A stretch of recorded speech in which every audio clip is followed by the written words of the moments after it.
Welcome to another episode of the Misfit Wrestling Podcast. I am your host, Matt the Misfit, and welcome to this SmackDown review for September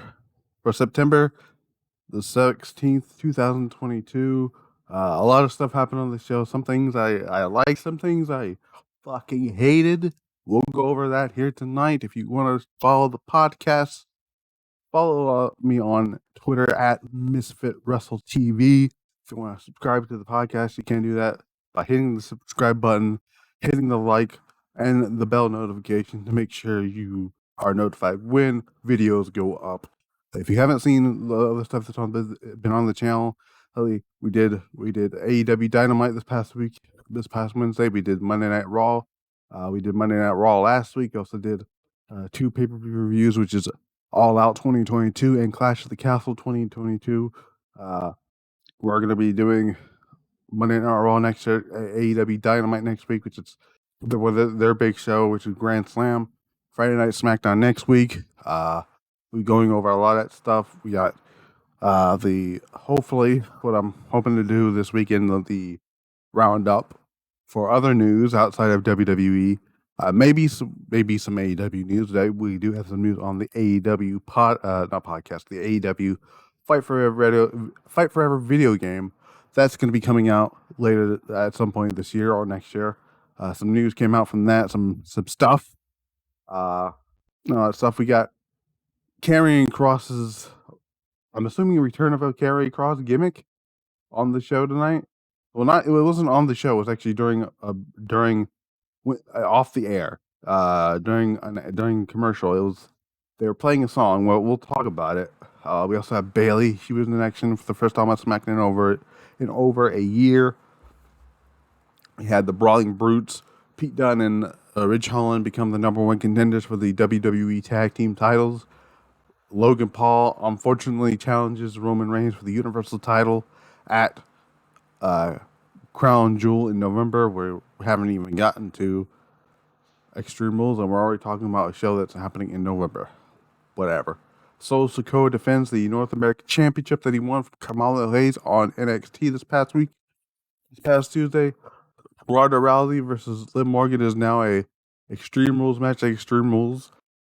Hopefully they do more Extreme Rules matches or hardcore type matches at the pay-per-view.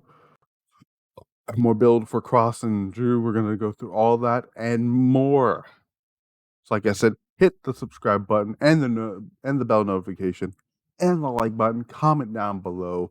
Whatever you like to do. If you want to follow us on Facebook, you can do that. Type in Misfit Wrestling Podcast on Facebook. You can find them there. Or you can also go to our Twitter page at Misfit Wrestle TV. I'm thinking about launching an Instagram, and once that happens, you can follow the Instagram page. It don't matter. That's fine by me. Let's go over the show. We started off with Logan Paul.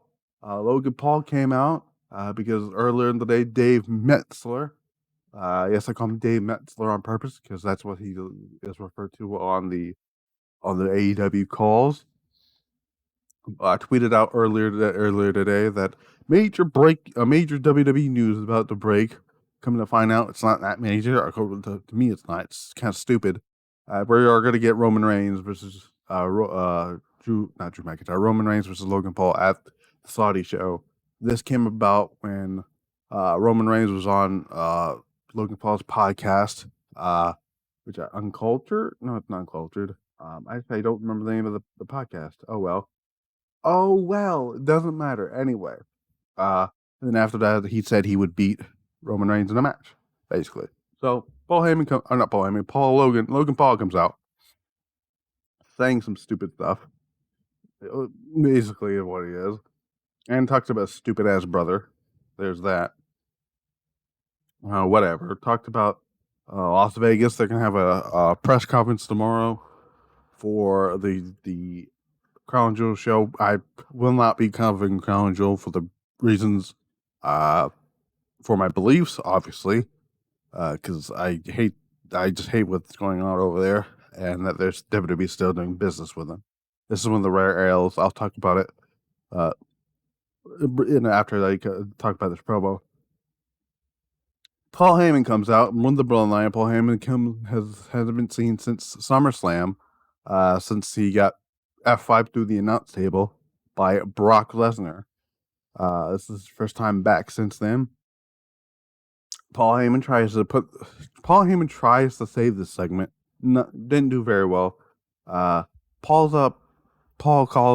Heyman, that is, calls in Solo Sikoa, who wants to beat that ass on that, hopefully.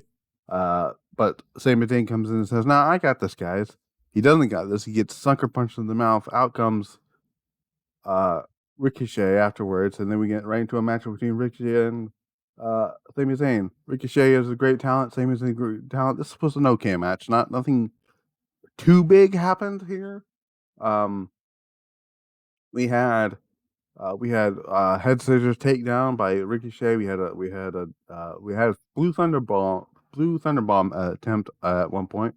I believe he did hit it for 2 count at one point. So there's that. Logan Paul is still out there, unfortunately. I believe Logan Paul is still out there.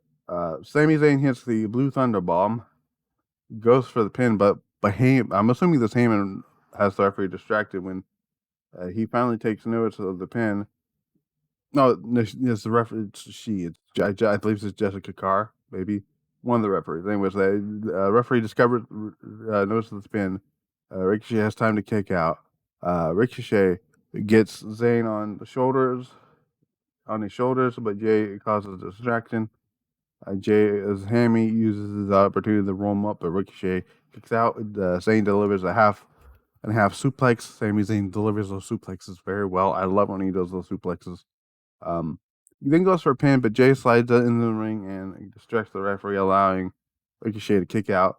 Zayn gets in the face, gets in Jay Uso's face, and Ricochet then takes him out on the outside, tosses Zayn back in the ring, hitting the shooting star press for the win. Ricochet wins. Fun little match. A little more tension teased between the Usos, mainly Jay Uso and Sami Zayn. They're heading towards something. I'm hoping that they're heading towards Kevin Owens coming in and saving Sami Zayn, and we get at some point Sami Zayn and Kevin Owens versus the Usos for the tag titles. That is what I'm thinking. So Madcap Moss music hits, heads to the ring with a chair after that, to even the odds. They start beating up on Ricochet. The 3 men face off with the Bloodline. I'm assuming this is Logan Paul, but I'm not 100% sure here. I missed this part, so forgive me. Then we had a video package of Kross attacking Drew McIntyre last week. They go for a break, come back. Kross says he lets nothing go. He lets nothing go, and timelines change. It changes timelines. Says McIntyre will be in an endless loop of suffering that he controls and will never get out. He calls himself the newly appointed People's Executioner, which is a great line. So that's going to be setting up for Kross and Drew McIntyre at the pay-per-view. It's not been announced yet, but I'm assuming that's going to be the main event of Extreme Rules. Drew McIntyre and Karrion Kross. It'll be Karrion Kross's first main roster pay-per-view. Technically wouldn't be his first pay-per-view, but it technically will be his first main roster pay-per-view. Next up, we have the Maximum Male Models showing off their back to school collection. And of course, we have a little tease between Max Dupree, who is slowly turning back into LA Knight, which I'm excited for. I love that Eli Drake is one of my favorite talkers. He's pretty good in the ring, but his strong suit is his character and his in-ring.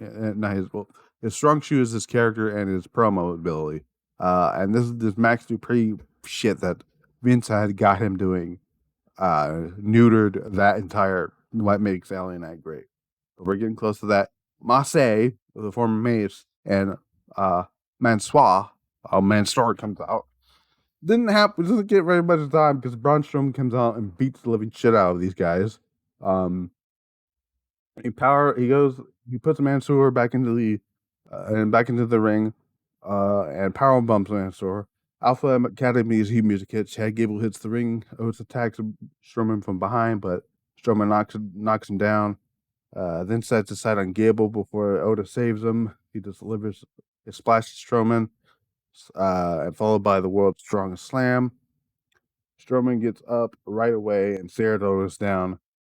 So it's next week. It's going to be Otis versus Braun Strowman. Braun Strowman's first match back since Backlash 2021, where he fought Drew McIntyre and then WWE champion Bobby Lashley for the WWE title. So there's that. Next up, we got a Damage Control promo. Bayley looks like Bayley's back into her old gear, which is great to see. Not her old gear, but her gear she was having when she turned heel. It's a little blue. I love that little detail. So they come out here. We got a video package of Damage Control winning the tag titles from Raquel Rodriguez and Aaliyah, and rightfully so. So that whole fluke did not happen. Aaliyah, funny enough, is back. Triple H is back to booking Aaliyah the way he did in NXT. Books her for a couple of weeks, and forgets about her for the rest of the year. That's just how it works with him. Sorry about that. Take a drink here. Damage Control heads of the ring says that they're back. Says that she's back on SmackDown. Before Kai says that they could go to any brand at any time they want because they have that leeway with the tag titles. Unlike Roman Reigns and the Usos, who are beforehand before they unified the tag titles. Though then again, Roman Reigns doesn't appear on Raw anyways. But before they unified the titles, they just popped up wherever the fuck they wanted to. Here with the women's tag titles, the only thing I like about the women's tag titles outside the way they are designed, because a lot of people don't like the design of the women's tag titles. I actually like the design of the tag titles. They don't look anything like the other titles, which look all the fucking same. And they're cross branded. They can go that this is their gateway to, being on any other brand. Same thing goes with the Money in the Bank winners and the winners of the Royal Rumble. If they hadn't chose their Mania opponent by then, before Mania, then they are allowed to appear on any show they want. Like Edge did. Edge appeared on Raw, SmackDown, and NXT when he won last year. Who won the women's? Bianca. I don't think Bianca appeared on NXT when she won the Royal Rumble, but she did appear on Raw and SmackDown. So that basically the layaway we got here. So they're right now the women's division as they normally do. I love seeing Io Shirai with a title. She never needs to be without a title, because it just feels weird. Io Shirai is one of the best wrestlers on the planet. So I will talk about something interesting. I'm going to give you this. I'm going to do something. It's like a sort of a mini announcement that I'm going to do at the end of the show. Because I do this. I did this last year, but I am still working on it here. We'll talk about it later. But Raquel Rodriguez comes out, heads of the ring. She says she doesn't see greatness, but 3 bullies. Okay, that's whatever. I see 3 great performers. One of the best wrestlers in the world, Io Shirai, Bayley, who's great at what she does, Dakota Kai, who's vastly underrated, in my opinion. They didn't really bully her partner. It's just whatever. Anyways, so to the outside, they're on the ring apron. Not ring apron. They're on the outside. So we got Bayley versus Raquel Rodriguez. It was a nothing match. Bayley wins with a distraction caused by Io Sky. I believe Dakota Kai got in the match too and took a move from Raquel. And Bayley Io rakes the eyes of Raquel from behind the referee's back. Bayley hits the overdrive and wins with the move. So she hits the Rose Plant. I guess that's what they're calling it. And so there's that. After the match, the Damage Control attacks Raquel Rodriguez. And then out comes Shotzi Blackheart, who is now a newly turned babyface. It was reported by Fight for Select earlier today that there are plans in place to bring back her old NXT gimmick, which was the ball pit, her tank entrance, her steampunk gimmick that she had in NXT, which we got over with the fans. To me, Shotzi Blackheart works better as a babyface. The decision to turn her heel was the stupidest thing I've ever seen in my life. She was getting over in her match with Charlotte. Fans were cheering for Shotzi, and they for some reason thought, "Hey, Vince McMahon thought the idea to turn her heel was a great idea." Yeah, no, it wasn't. So that was reported by Fight for Select, and I tweeted out earlier today. No, Shotzi works better as a babyface. One of the things that people liked about Shotzi when she was a babyface in NXT, she got the comparisons. I believe she was also getting this comparison when she was in Evolve. That she reminds a lot of people of Becky Lynch when Becky Lynch was doing the steampunk gimmick in 2015 to 2018 when they turned her heel for some stupid ass reason. Another thing, it's like similarities in a way. Like they turned Becky heel for no fucking reason the first time. They turned Shotzi for heel for no fucking reason. Anyways, so Shotzi's a babyface again. It's another babyface on the roster. Good, good. We need that, and especially if either Ronda or Liv are going to turn heel after this, and eventually we're going to need babyface challengers. Next up, we had a sit-down interview with Ronda Rousey. Ronda didn't get to say much. So Ronda says, but basically Ronda says there will be no controversy this time. Before Liv Morgan walks in and asks for a moment alone with Ronda, Morgan says that Ronda doesn't respect her. Of course not. He didn't beat her fairly either time. So it's and she's the only person on the planet to beat her twice. Debatable. Morgan says that Ronda. Oh, I just said that. Morgan says that she will earn her respect by beating her once more at Extreme Rules. Liv challenges Ronda to a Extreme Rules match, and Ronda accepts, saying it will be her funeral. I'm assuming there's going to be some type of interference with Shayna Baszler. You know what? I can see Shayna costing Liv the match because it's going to be no disqualification. So I can see that happening.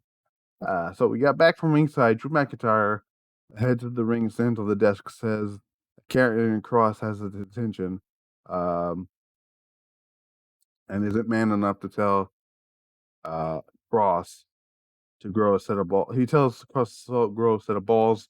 McIntyre says the time is running out, and the only countdown he needs to worry about is 3, 2, 1. About on that note, I don't know if I said it earlier with Kross. There was during the commercial break, there was a song that was playing with the arena lights out. It was called "White Rabbit" by Jefferson Airplane, and come to find out, I did some digging. That was the gimmick Killer Kross had in Lucha Underground. So maybe it's connected. I don't know. It was really weird how they did it. I didn't understand it. We'll find out what it means. If it means anything. If not. I mean, if it doesn't mean anything, they would. Which doesn't make any sense. If they're going to do a commercial break, shouldn't they have on the screen on the Tron like a few random promos playing? Because when I went to Raw in 2013 in July of 2013, I think it was July 2013. They were playing promos, old vignettes. They played of the Wyatts. They played I think they did a 2K14 trailer with the Ultimate Warrior in it, something like that. They did some things like that. They did some stuff with the Macho Man as well. I know, but It was very well. We'll find out. So there's that. Then we go backstage with the Bloodline as they are hyping up Solo Sikoa for his match with Madcap Moss. Uh, Solo says to Jay that he wants him to stay backstage before inviting Sami Zayn outside the ringside with him. The two head of the ring, Madcap Moss follows. We got a North American Championship match. First time that the North American Championship is defended on the main roster since Survivor Series. Well, it's not really defended. It's actually the first time it's ever being defended on the main roster. It's not the first time the North American Championship is seen on the main roster. Because at Survivor Series 2019, it was a triple threat match with the Intercontinental, US, and the North American Championship champions. Nakamura, who was the IC champion at the time, took on AJ Styles, who was the US champion at the time, and then Roderick Strong, who was the North American champion at the time. So we had this match here. It was a little fun match. Madcap Moss at one point fires back with a shoulder tackle after Solo hits a diving headbutt. Or it was a regular headbutt. It was one of the two.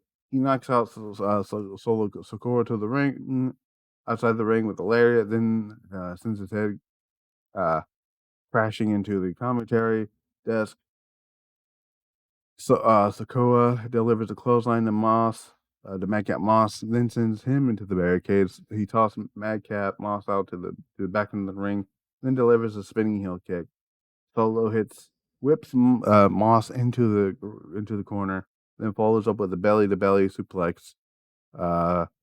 He delivers the Uso riding hip attack, I believe in the corner. I could be wrong. Goes for the pin, but Moss kicks out. Solo Sikoa hits several right hands, followed by stomps in the corner. Moss hits back with chops, followed by a series of forearms. He delivers a clothesline, then sends him to the mat. Delivers two shoulders to Solo's midsection. Then looks to hit the punchline. Solo blocks, hits the back elbow, followed by a headbutt. Then hits the Samoan drop. Then go for the pin, but Moss kicks out. Moss manages to rolls up Sikoa, but Sikoa kicks out. Moss delivers a fall-away slam. Then charges at Sikoa, but Sane pulls him out of the ring. Moss goes after Sane, chases him around the ring before Solo intercepted with a super kick and delivers the Uranagi for the win. Solo Sikoa is doing wonders. We'll be fine on the main roster. We'll see what happens with Solo Sikoa going forward. What's next with the North American Championship? So we'll find out there. So who knows? So we did find out later on the night. This is the part we find out next week. We're going to have Roman Reigns back on SmackDown to build towards his useless of a program with Logan Paul, and we're gonna have Braun Strowman versus Otis, and I believe there was something else announced for the show, but I'm not 100% sure. So there's that. Main event time. Fatal 4-way match to determine the number one contenders for the WWE Tag Team Championship, hopefully at Extreme Rules. It was originally going to be New Day, Street Profits, Alpha Academy, and Los Lotharios. That was changed to New Day, Brawling Brutes, Imperium, and Hit Row. So this was a great match, great main event. Pete Dunne and Kaiser began. I'm not calling Pete Dunne Butch. Not happening. Dunne and Kaiser begin the action. Pete Dunne was all over the place in this match. There was things that he did. He was doing his joint manipulation that he's known for, and all that stuff. There was a good spot, and it was a good spot from Top Dollar that had. He was holding, I believe he was holding Pete Dunne, Luke, Kaiser, and Holland. Could be wrong. And I was doing some cool stuff there. In the match, I don't want to bore you with a lot of the stuff that happened on this match, but in the match, Kaiser and Giovanni goes for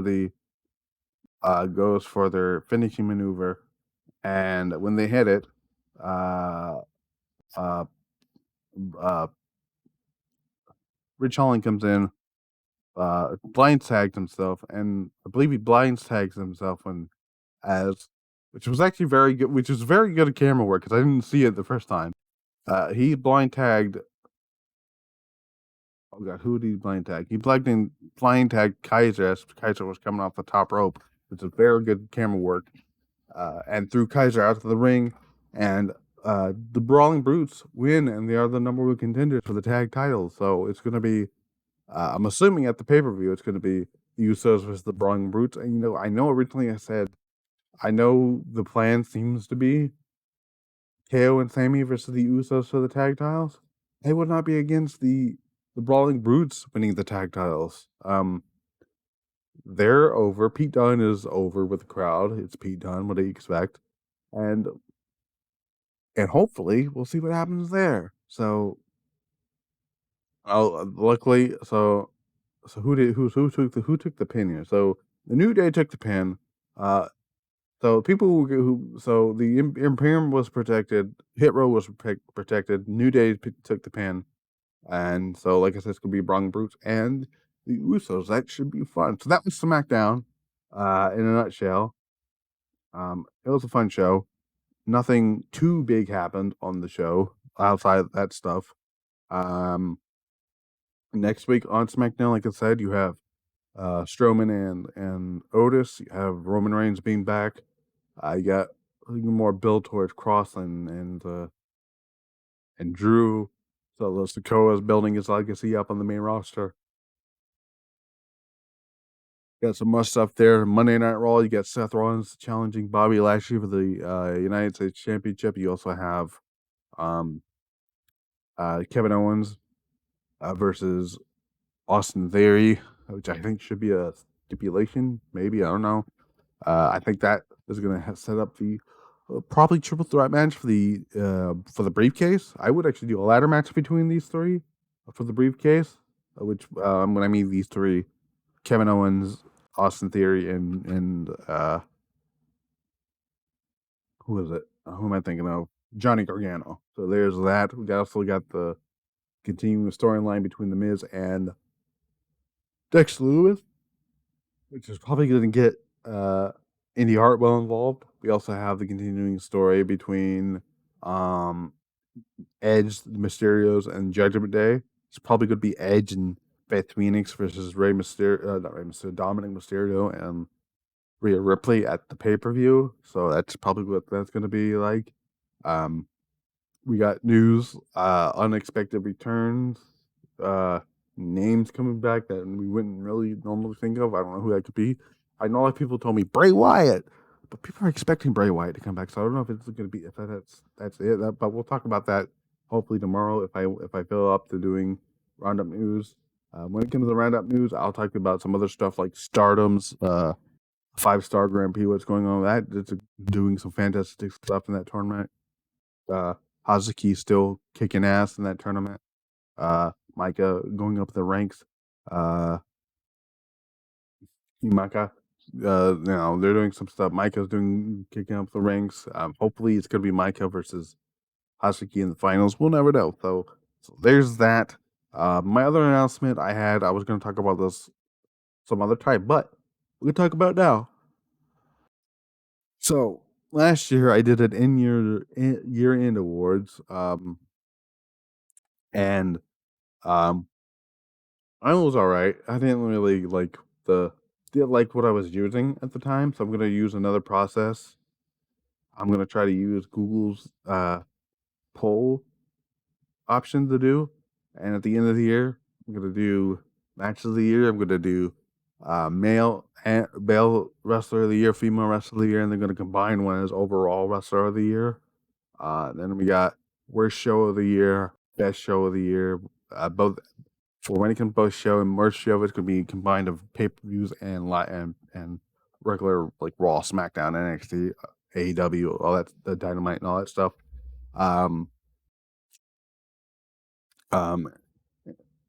Moment of the year is gonna be on there. Probably the moment of the year probably is gonna be Vince McMahon retiring. Because no one actually thought it was gonna happen. So that's gonna be something look out forward to. So that's what I'm working on for the end of the year. Like I said, I will not be covering Crown Jewel. What's going to be in that place for that year, that month, which is in November.